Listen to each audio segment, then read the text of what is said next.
নমস্কার, জিনিয়া রান্নাঘরে সবাইকে স্বাগত। আজকের এই হবে কুমড়ো আলুর ছক্কা। আর এই কুমড়োটা দেখেছেন, আমাদের গাছের কুমড়ো। এই কিছুক্ষণ আগেই এটাকে তুলে নিয়ে আসলাম, আর এইটা এখন কাটা হবে।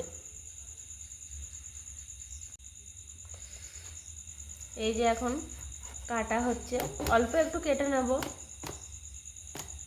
ছোট দেখতে হলে কি হবে, কুমড়োটা কিন্তু খুবই একদম নিরেট, কাটলে বুঝতে পারবেন।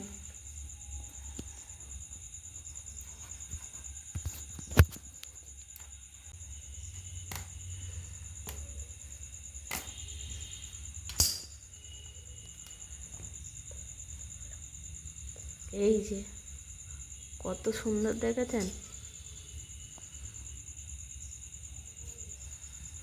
করে কুমড়ো আর আলু কেটে নিয়েছি, আর এই কড়া বসিয়ে দিয়েছি। কড়া গরম হয়ে গেছে, এবার আমি তেল দিয়ে দেবো।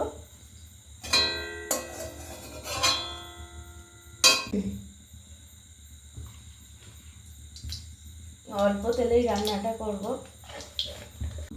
এবার এর মধ্যে আমি দিয়ে দিচ্ছি দুটো শুকনো লঙ্কা, সামান্য পরিমাণে 5 ফোড়ন। শুকনো লঙ্কাটা লাল লাল হয়ে গেছে, এবার আমি এর মধ্যে আলু দিয়ে দিচ্ছি। এর মধ্যে এবার দিয়ে দিচ্ছি হলুদ গুঁড়ো,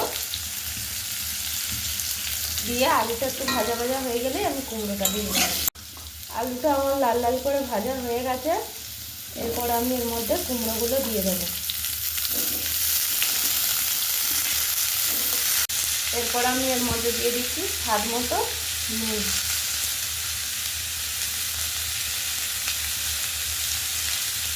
দিয়ে এটাকে আমি ভালো করে কষাতে থাকবো।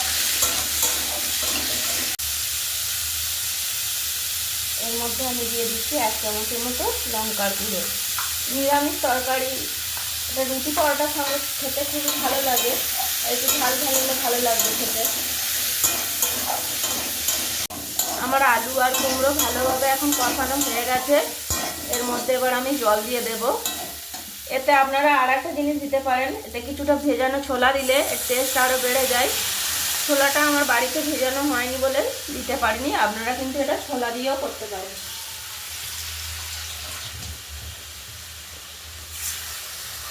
এবার আমি এটা ঢেকে দেব, আলু কুমড়োগুলো সেদ্ধ হয়ে যাবে।